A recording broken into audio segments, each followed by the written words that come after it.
Ladies and gentlemen, I'm so glad to be back. It's so refreshing to be back. Welcome to the Jayden Bryce Show, the show where we talk about the hottest topics in sports. I'm your host, Jaden Strickland. I've been in a month-long hiatus. I've had a lot of stuff going on in my life when it pertains to my future and school and everything else. I have not had no time. I've had time to do content, but just had a lot of things going on. But I'm happy to be back. We got an action-packed show. A lot of stuff that's happened over the last couple weeks in the NFL and things that just happened as of Monday. I'm shooting this on a Saturday. Y'all are going to see it today on Saturday. But we're going to get to the big major headlines that's happened over the last couple days in the NFL. Myles Garrett getting traded to the Los Angeles Rams. Jayden Bryce going to Cleveland. Aaron Rodgers going back to the Pittsburgh Steelers. That's probably about a 3-week-long story, but I'm going to give my 2 cents on that. A.J. Brown finally getting traded to the Patriots. Going to talk about George Pickens missing OTAs for the Dallas Cowboys. And lastly, we're going to discuss Russell Wilson retiring. It was either roughly Tuesday or Wednesday. So I'm going to give up my 2 cents on if he's going to make the Hall of Fame or not. But before we get into all that, make sure you guys like, subscribe. Got a lot of interesting things going on for the future of the channel. For all my pop culture fans, I know I'm keeping y'all out of the loop, but I'm more than likely fixing to make a new YouTube channel specifically for that. So all my pop culture subscribers who are watching the video, I'm getting back on my my pop culture content when it pertains to reaction videos and doing movie news and all that good jazz. So I'll be doing that strictly from a different YouTube channel. So that'll be coming out in the next couple days. But without further ado, let's go ahead and jump into the news. The bombshell that dropped in the NFL world on Monday. Myles Garrett getting traded to the Los Angeles Rams in exchange for a whole lot of compensation. To give my perspective on how I reacted and consumed this headline. I was at the gym. This was roughly I was at the end of my workout when the time of the news broke. And I saw on Bleacher Report, they went ahead and posted it. Blockbuster trade, Myles Garrett getting traded to the Los Angeles Rams.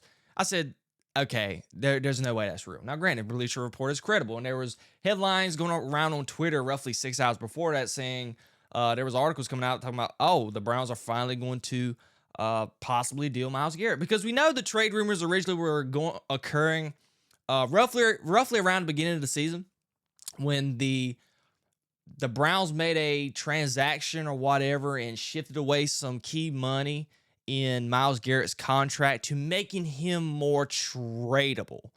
And it kind of got lost in the dust. And many people forgot about it.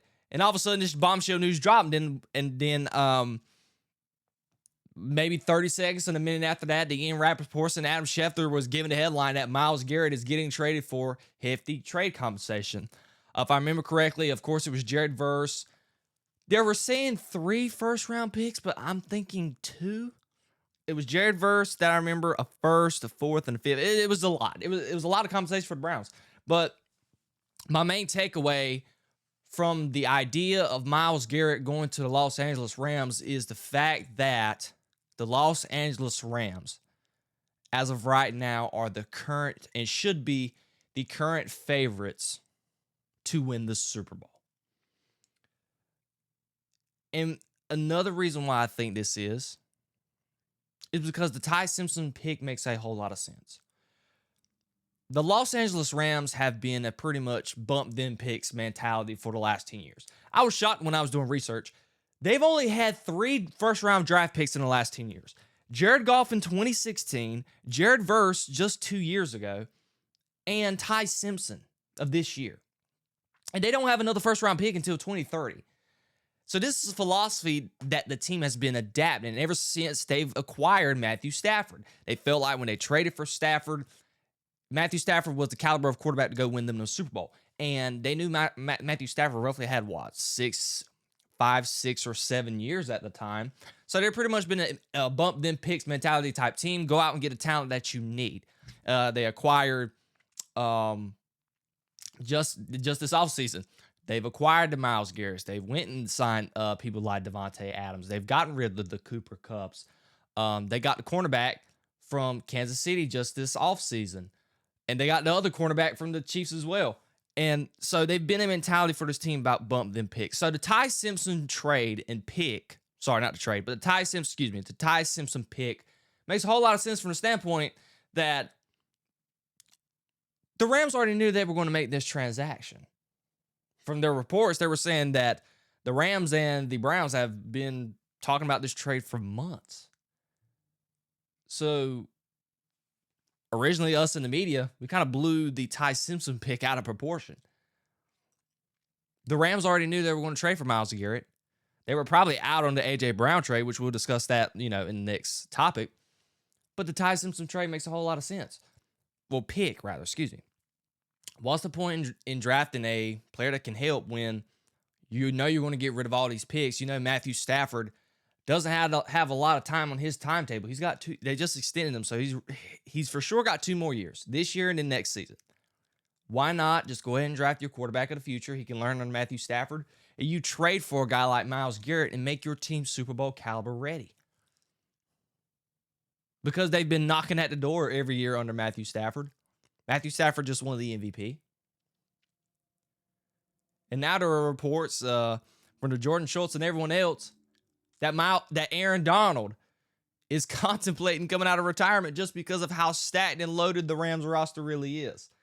But the Chiefs were the last favorites to actually go and win the Super Bowl. And this is why I love the parity of the NFL. There are many years where there are teams that are clear-cut favorites to win the Super Bowl, but not many people go on to accomplish that task. And I wanted to talk about the Rams being the clear runaway favorites because it would not surprise me that the Rams are not the Super Bowl winners of next year, just because of the parity in the NFL. It's a any given Sunday type league. Anyone is beatable any given week in the playoffs, even in the regular season. And I point out the Chiefs as the last team to be the favorites going into the season and end up winning the Super Bowl, but they were proven. And granted, Matthew Stafford is proven. But over the last couple of years going into an NFL season, who were and who are we more comfortable with saying they're going to be in the Super Bowl and they have the possibility to win it? Patrick Mahomes and the Kansas City Chiefs or Matthew Stafford, Sean McVay and the Los Angeles Rams? We've said Patrick Mahomes, Andy Reid, and the Chiefs. I'm super happy for Myles Garrett. Super, super happy for Myles Garrett. We're talking about a guy who was drafted by the Browns in 2017. His career has been pretty much wasted. From the top of my head, he's only played in one playoff series, one playoff game. Back about it was C.J. Stroud's rookie season, so 3 years ago when Joe Flacco was the quarterback and they were playing at Houston. So that is, from what I recall, the only playoff game he's ever played in. He's relatively played for nothing every year in Cleveland. And he just broke the sack record just last year, and the Rams are getting a guy who's in the middle of his prime, who is, when he retires, going to go down as one of the all-time greats at his position. As of right now, he's a Hall of Famer if he retires today. He's in great shape. He looked good in the uniform. He's still wearing the 95. And I couldn't be more happy for Myles Garrett. It's a great trade for both sides. A lot of people are saying, why would Cleveland do this deal? Look, Myles Garrett was a Bugatti in the trailer park. Everybody knows the iconic meme that everybody likes to post of the Bugatti sitting outside in the trailer park, trying to signify people not utilizing their funds and monies properly. That's the Cleveland Browns. They've been a laughable franchise since they've been existing. Myles Garrett was a luxury. The Browns don't need a luxury. They need competence. And so when you have a player like Myles Garrett, who is that great, who you know is not going to help you win a Super Bowl, you deal him. And you get a guy in Jared Verse who has a lot of upside. He's got two or three more years left on his rookie contract. You get an extra first-round pick. You got 11 picks in the next upcoming draft, and you give yourself a chance to draft that quarterback because you know Deshaun Watson has been an absolute disaster. You don't know what Shedeur Sanders is going to be, and it's going to be a quarterback-rich draft in the upcoming draft. It's the GM Andrew Berry for the Cleveland Browns. He's done a phenomenal job. They've drafted well. So I think this is a very smart decision by Andrew Berry in the front office, the GM and the owner, and everyone else. I think it was a win-win trade for the Cleveland Browns. Jared Verse is from Cleveland, so he's going back home.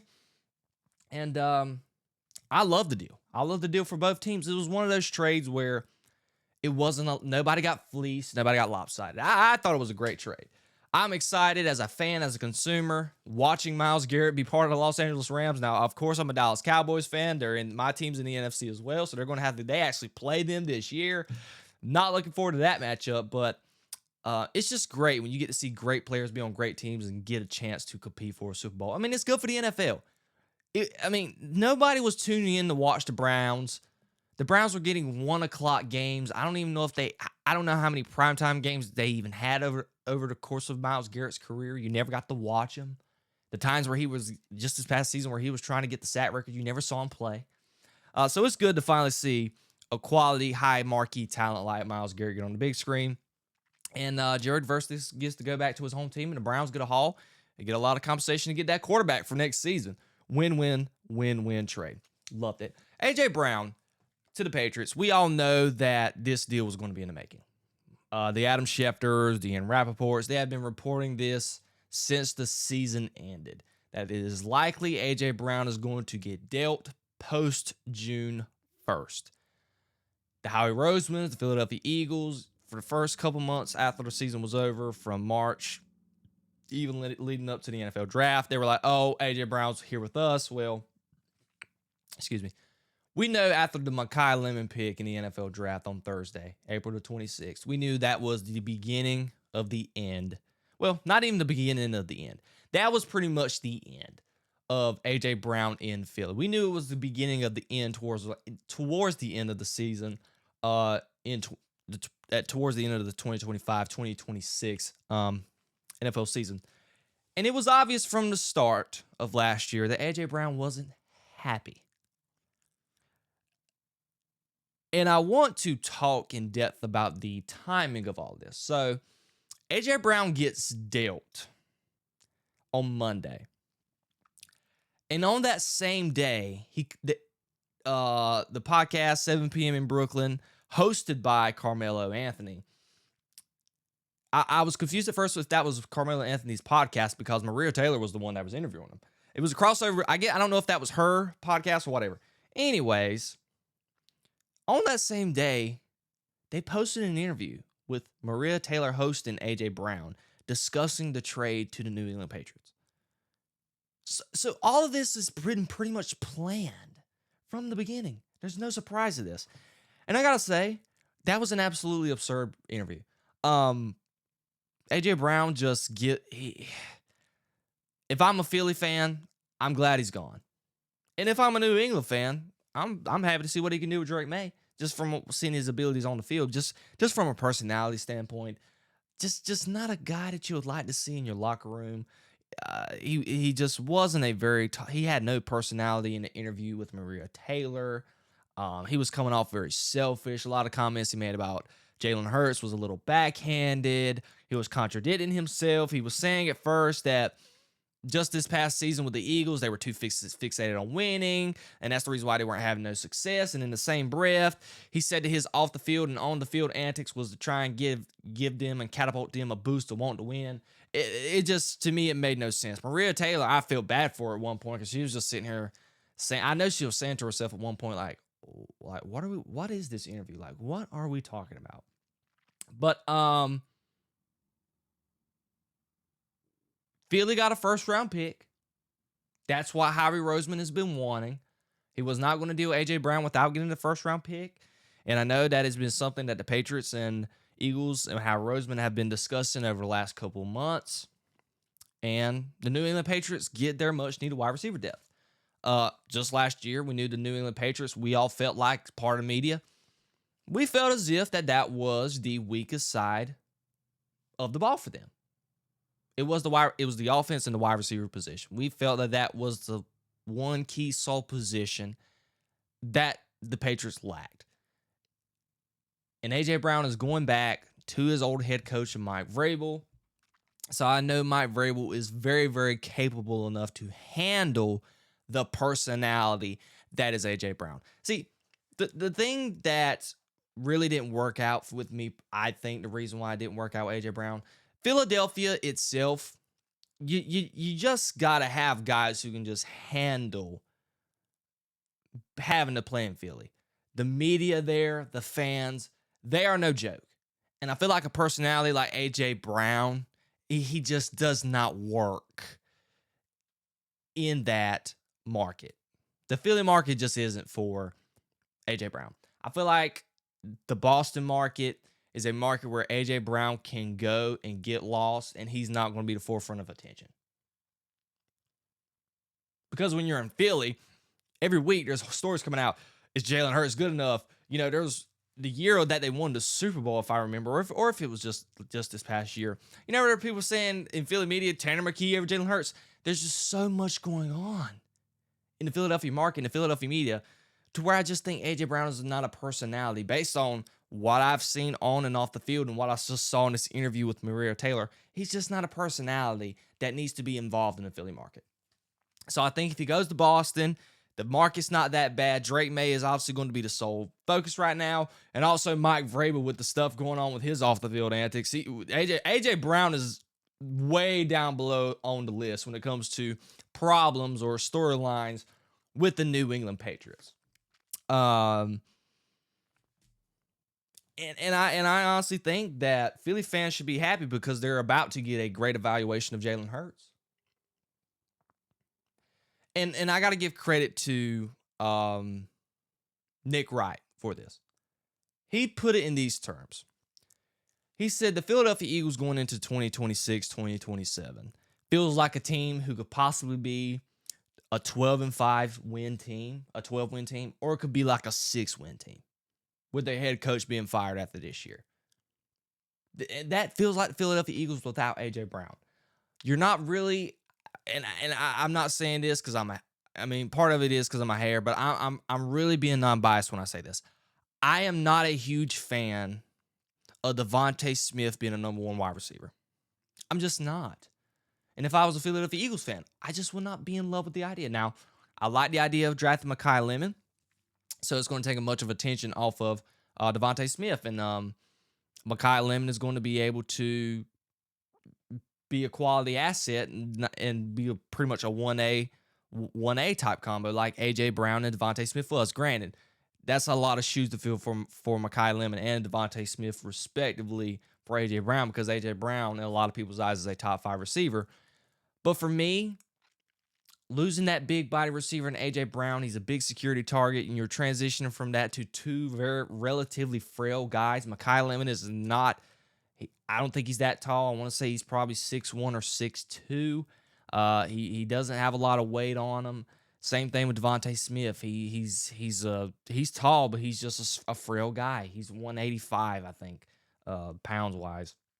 So, and granted, we got to give Devontae Smith the benefit of the doubt because he was part of Alabama. He's a Heisman Trophy winner. He's won a Super Bowl, and he's had the weight on his shoulders before. So it's going to be interesting to see how that wide receiver duo pans out. They got Dontavian Wicks from the from the Packers, excuse me. They got him in a trade.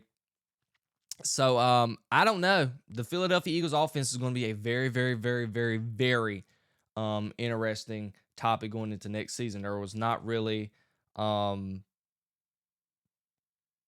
to be a whole lot of, there wasn't and hasn't been a whole lot of data out right now with the compare and contrast of Jalen Hurts without A.J. Brown and Jalen Hurts with A.J. Brown.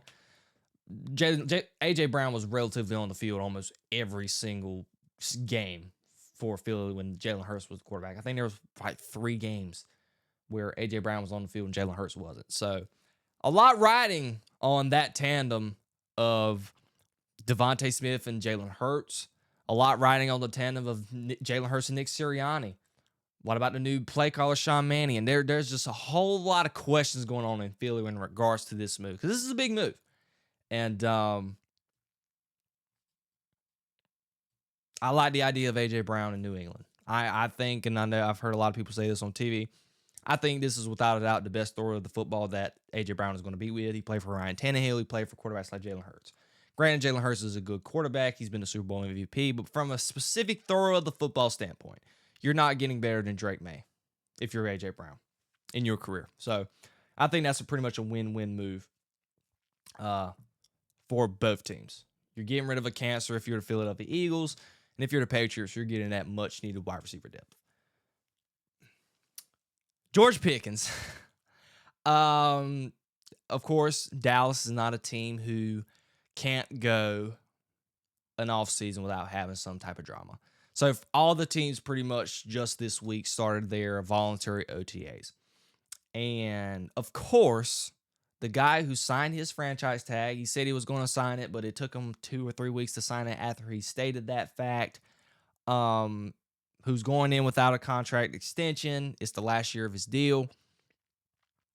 George Pickens, he was not present for OTAs, reportedly for a children's camp that he was hosting. And Brian Schottenheimer said that he is going to be available and supposedly supposed to be available next week for mandatory minicamp. My reaction to this is plain and simple. George Pickens did not miss OTAs for some dog-owned children's camp. I'm not buying that, not one iota. Granted, I'm shocked that Jerry Jones didn't get interviewed about this. And I gotta say, it's really shocking we haven't heard anything from Jerry Jones in a very good while. I haven't heard nothing about him since the interviews in the draft with the first round picks. But I'm not buying that. This is the same thing that happens with every Cowboy player, it seems. We've done it with CeeDee Lamb. We've done it with Des Bryant. We've done it with Ezekiel Elliott. We've done it with Dak Prescott. Brandon Aubrey, we had it with him this offseason. We got it with George Pickens, and God bless anyone else who's going to be doing the same thing in the near future. But the guy wants his contract. That is all this is. This is a negotiating ploy. He did not feel obligated to be there for voluntary OTAs. Everyone was there but him. All the rookies was there. The second-year players were there. The Donovan Ezrakus. The new acquired players. Jalen Thompson. Rashawn Gary. Quinnen Williams. All of them were present. It seemed like the only one that was not there was George Pickens. DeMar and Overshawn weren't there, but he was getting married. So that's not a coincidence that a guy misses voluntary OTAs in the same offseason where he didn't get his contract extension. I'm not buying it. And I will not be surprised if the misfits and the antics of George Pickens are going to be on another level, ×2, going into this season. Basically what happened over the latter half of the season, the game against the Lions. That's the George Pickens that's going to be put on display more times than what happened just this past year. Because he wants his money. Now, granted, Brian Schottenheimer has been painted as a guy who has been able so far to handle that sort of personality. I beg to differ. But minicamp is required. But who's to say there won't be any drama regarding that? I'm not trusting Brian Schottenheimer's word that George Pickens is going to be there. Granted, they are saying that George Pickens is going to be subject to fines if he does not show up for mandatory minicamp. But who's to say he won't be there? I'm going to be interested to see how that all boils down. But I feel like George Pickens, his price just continues to go up. Now, I saw where Christian Watson got a contract for $28 million a year. And we're talking about a guy who just tore his ACL 2 seasons ago, only played half a season this year, and he was hurt towards the latter half of the season, and he was able to get $28 million. What do you think George Pickens is going to want? A guy who's coming off of an all-pro year, had the best season of his career, never had any injury problems. The price just continues to go up for Dallas. And if you're Dallas, and I've said this many times, you just cannot be in the business of paying a guy what you're already paying your wide receiver one. It's not worked out for any other team. The Bengals are currently paying T. Higgins and Jamar Chase relatively around the same value. It's just not working for them. They haven't had a defense. And maybe that's going to change this year, but I digress. But so far coming out of Dallas, positive things. Talked a lot about Caleb Downs. We'll get to more about that over the coming shows. Aaron Rodgers. This is going to be the oldest story out of everything that we're going to discuss. We got one more thing to talk about after this when it regards to Russell Wilson retiring and if he's going to make it to the Hall of Fame. But I want to talk Aaron Rodgers because this is something that needs to be discussed, and it pertains to the Pittsburgh Steelers and the Pittsburgh Steelers ownership and the Pittsburgh Steelers fans. I will never understand how and why the Pittsburgh Steelers just continue to neglect the importance of the quarterback position in relevance to them wanting, in accordance to them wanting to stay relevant all the time, year in and year out. Being satisfied with being mediocre. I have a problem with that. If I'm a Pittsburgh Steelers fan, I have a problem with that. Because if I'm a team that has to rely on the services of going to be a 43-year-old Aaron Rodgers, you aren't a good organization. If my team, the Dallas Cowboys, didn't have Dak Prescott, and we know the Cowboys are mediocre with or without him, but they would be even more mediocre without him, I would question the legitimacy and the credibility of my organization if we were to go out and have to literally wait on a 43-year-old Aaron Rodgers to figure out if he's going to play or not. And you're just banking on all your resources. That is not a recipe for winning. And that's why a lot of people were giving a team like the Rams a whole lot of crap for drafting the Ty Simpsons. And even that time they gave the Green Bay Packers crap for drafting Jordan Love. But it is the smartest thing to do if you're wanting to have credibility and sustainability and be in the conversation for winning over a long period of time because of problems like this. It will not surprise me. This is Dak's third contract. It would not surprise me if the Cowboys draft a quarterback in the next 3 years because you got to get ready for Dak will be in year 14, year 15. Who's to say he's going to be there every single year of his career? It's highly doubtful. Not many quarterbacks do it.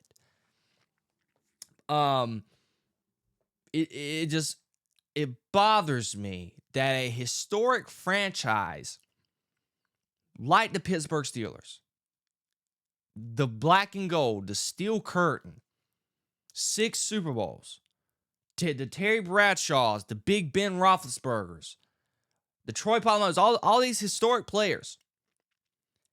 And for some reason, they just cannot function ever since Mr. Khan's took over the reins. Mike Tomlin, too, and we're going to get on him, too, even though he's not part of the organization currently, but he's been part of the problem. When Ben Roethlisberger was there, he felt like he shouldn't and did not want to draft Ben Roethlisberger future replacement because he felt like it was disrespectful and was a disservice to Ben Roethlisberger at the time. But Mike Tomlin was looking and being selfish for himself. And he wasn't looking out for the betterment of the franchise and the betterment of the fan base. If I'm a fan base and my quarterback room consists of Will Howard, no slouch to him, he won a national championship with my Ohio State Buckeyes, Mason Rudolph, he's been there forever. You just drafted a guy in Drew Aller who is well regarded around scouts and everyone around the league who covers the league and scouts college basketball football is like, yeah, this kid is just a pretty much a roll the dice type guy. You don't know what you're getting with him week in and week out. And he's not NFL ready. He was not NFL ready. He just tore his ankle in half towards the end of the season. And you drafted him I think it was a 4th-round pick. And you got Mike McCarthy, so maybe this is one of these Mike McCarthy quarterback coach type deal. And then that was your quarterback room while you waited for the almighty Aaron Rodgers to finally come and decide, yeah, I'm going to play. And then during that, he made it known in the media. He told everybody, yeah, this is my last season. For sure, this is my last season. This is not okay. This is not being a smart organization. You got to get the quarterback position right. So I think the way the Steelers has handled this is absolutely absurd. And if I'm a Pittsburgh Steelers fan, I couldn't be happy. I would not be happy. I would be ashamed. The Pittsburgh Steelers look like a joke. They're bending their knee to Aaron Rodgers saying, please come quarterback with us because we have no other option. It's a bad look that you're relying on the services of a 43-year-old Aaron Rodgers who clearly doesn't have his fastball anymore week in and week out. Yes, can he give you a game here or there? Absolutely. He's still Aaron doggone Rodgers. But at the end of the day, in the stage of this NFL landscape, in comparison to his peer, aka Tom Brady, he's not what Brady was when Brady was 43. Brady was 43, week in, week out, still playing high-level elite football, worthy of being a top 10 quarterback, and he was competing and contending for a Super Bowl. That was not the Pittsburgh Steelers. They were fighting and scrapping for their life going into the final week of the season just to make the playoffs. That Aaron Rodgers, that quarterback, and yet they were bending the knee, begging and crying and knocking on Aaron Rodgers' door, please come back and play one more year with us. It's embarrassing. Absolutely. This is nothing against Aaron Rodgers. This is more of a Pittsburgh Steelers issue for me. Absolutely absurd. And I think it is just asinine that this is what the Pittsburgh Steelers has come to. And they don't want to draft the quarterback. Sometimes it's good to suck every once in a while. It's benefited for many teams over the years. We've seen what's so going on with the New England Patriots. Ever since Tom Brady has left, they've been turned into relatively a laughingstock. But guess what? They drafted their quarterback in Drake May with those top draft picks that they had, and they went to the Super Bowl. And they're reloaded this year and ready to compete and make another run. When's the last time the Pittsburgh Steelers has had a top 10 draft pick? I can't remember. Sometimes, Pittsburgh, it's okay to have a couple down years. You benefit your franchise in the long run because that's how the NFL landscape works. Thank you all for listening. We're going into the last and final topic. Russell Wilson. Now, this is something that I'm torn. I'm absolutely torn. We knew, I kind of figured this was going to happen with the news coming out over the last couple months that Russell Wilson was contemplating doing the TV. And while I was at work on the ball field, I got a notification that Russell Wilson has officially decided to retire, and he's joining, I think if I remember correctly, CBS to be a correspondent and a broadcaster on television. Now, obviously the question at hand right now is in fact, is Russell Wilson worthy of being in the Hall of Fame? This is a very gut-wrenching question and tough to answer. I did my research on Russ just last night, and this is what I come away with. His Hall of Fame status is highly questionable. From many peers that's in the Hall of Fame right now, the OGs of the OGs, the Shannon Sharps, the Deion Sanders, and everyone who got in the Hall of Fame when it was really, really tough to get to the Hall of Fame at the time. Granted, it still is, but it wasn't the same like it was back then. I'm pretty sure they are probably going to say that Russell Wilson is not worthy of being in the Hall of Fame. Now, I think Shannon said on his podcast that he was going to refrain from answering the question about that, but he did give Russell Wilson his flowers. And on the other hand, many people, just media members, think the way that, what Deion Sanders and Shannon has said in the past, that they've watered down the honors of making it to the Hall of Fame. So maybe Russell Wilson will inevitably make it. But here's Russell Wilson's resume.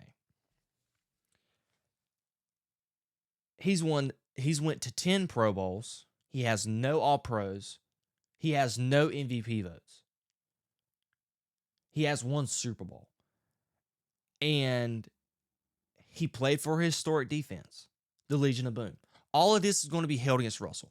The great thing and the great stat that he has 10 Pro Bowls, and the reason why that's questionable right now as well, because many people frown upon the Pro Bowl nowadays and how they say it's super easy to make a Pro Bowl, which, I relatively agree, because Cam Jurgens made the Pro Bowl this year, and many Philadelphia Eagles fans can vouch for me and say he was terrible this year.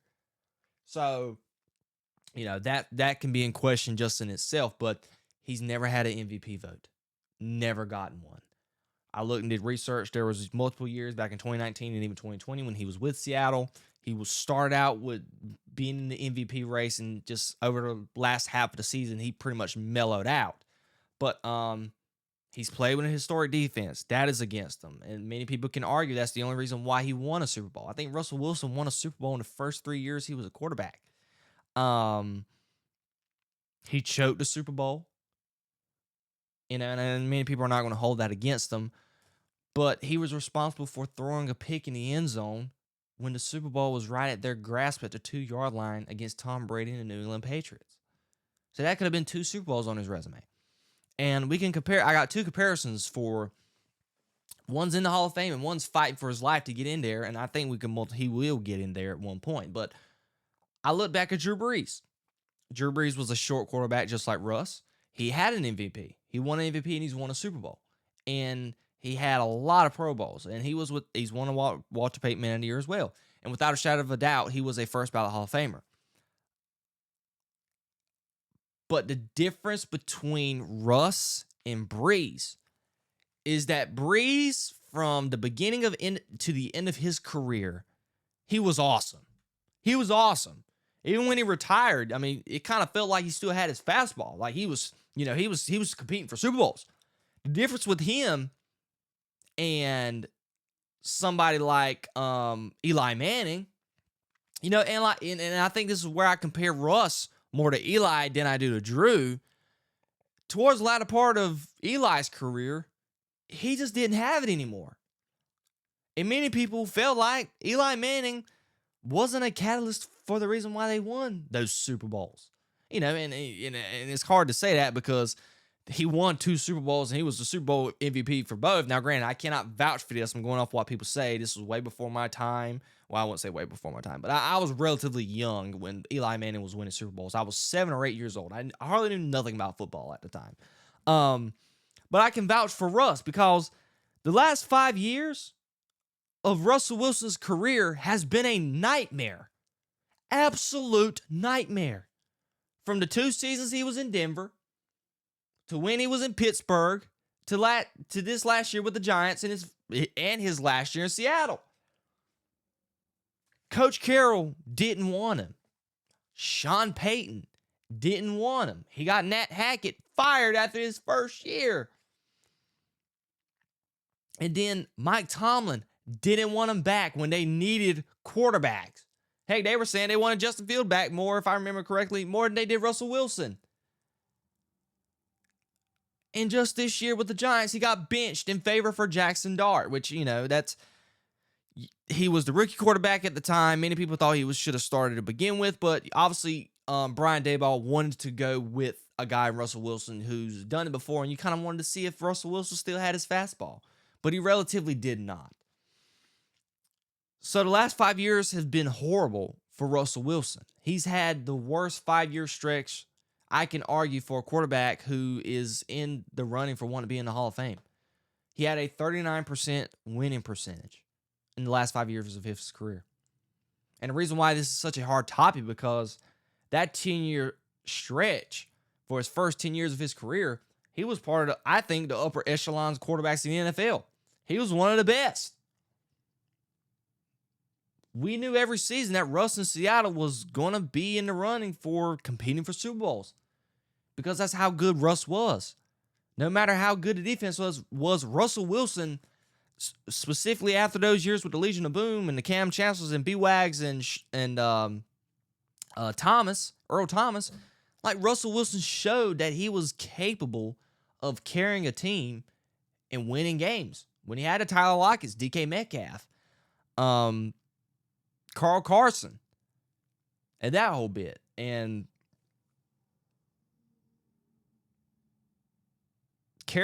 Steve Carroll, is it Steve Carroll? I feel like I'm saying his name wrong. But Coach Carroll, at the time when he was in Seattle, felt like at the time that Russell Wilson didn't have it anymore. And Russell Wilson demanded a trade and wanted out and said, I'm going to prove you wrong. But gosh, do we have to give Coach Carroll a lot of credit? He knew it. Russell Wilson didn't want to believe it. We in the media didn't want to believe it. But Russell Wilson lost his fastball. And he lost it quick. Broncos country, let's ride. That just became a whole meme and a laughing stock for us. It was heartbreaking. It was embarrassing. We're talking about a guy in Russell Wilson who, at the time, going into the latter years in Seattle, the year before he left, it was like, man, this guy's going to be an automatic Hall of Famer, first ballot. I mean, he was in MVP conversations, and now his career just took a massive nosedive. And it's going to be interesting how this plays out. And I think part of me thinks just because Russell Wilson at his highest of highs throughout his career over a 10-year stretch, I think he had a better career just talent-wise and being a good quarterback than Eli Manning ever was. And I think Eli is going to get in at one point just because he has 2 Super Bowls and 2 Super Bowl MVPs. So how do you keep a guy out of the Hall of Fame when he was responsible for beating Tom Brady twice? Inevitably, he's going to get into the Hall of Fame. But Russell Wilson, if Eli gets in, I think that Russell Wilson should be deserving of getting into the Hall of Fame. But if he never does get in, I can't argue with it just because the last 5 year stretch of his career has just been absolutely abysmal. He has been the reason why teams and franchises have lost games. He's responsible for the reason why the Pittsburgh Steelers nosedive like they did. After many thought that, Steelers are going to win 11, 12 games. It's just embarrassing. Embarrassing. And I hate it for Russ because, man, he was that good when he was at his peak and at his prime. And I can't compare him to Drew Brees just because towards the latter part of his career, Drew Brees was contending for a Super Bowl. Should have been in the Super Bowl if they would have got that call against the safety for the LA Rams in that game, in the NFC Championship game. I mean, Drew Brees was going to compete for a Super Bowl, and I think he possibly could have won it. Just very, very interesting story that's going to be discussed for multiple years coming up. If Russell Wilson stays retired, which I think he should, and this is another thing. And just like Aaron Rodgers, which Aaron Rodgers is obviously going to be a first ballot Hall of Famer, rightfully so. But at this point in their careers, you feel like you're going to be just fine if you don't have Russell Wilson or Aaron Rodgers at the helm at your quarterback position. That's where Russell Wilson is at right now, currently in his career. And it's just a tough pill to swallow for Russ. So I don't think he should even come back in no way, form, or fashion. That is the end of the pod today, ladies and gentlemen. I'm so glad. Thank you for joining me. It felt so good to finally get back on the microphone again. If you all enjoyed, make sure you like, subscribe, share the podcast to a friend or a family member. Check out the podcast on Spotify and Apple Podcasts as well. And for all my pop culture fans, as I said, I'm fixing to work on it right now. Starting another YouTube channel specifically for that. So if you are a fan of the comic books and the movies and the reviews and all that good jazz, this is not going to be where I'm going to be posting that type of content. This is to make an additional YouTube channel solely for that. So go ahead and click and find your way over there in the next coming days as I'm in the process of getting that started up. Thank you all for watching. The Jayden Bryce Show is going to be back live and hot. Got a lot of interesting things coming up in the near future. And I'm excited to get back creating a whole lot of content for you all. Peace, love, and positivity always, and I'll see you guys on the next one.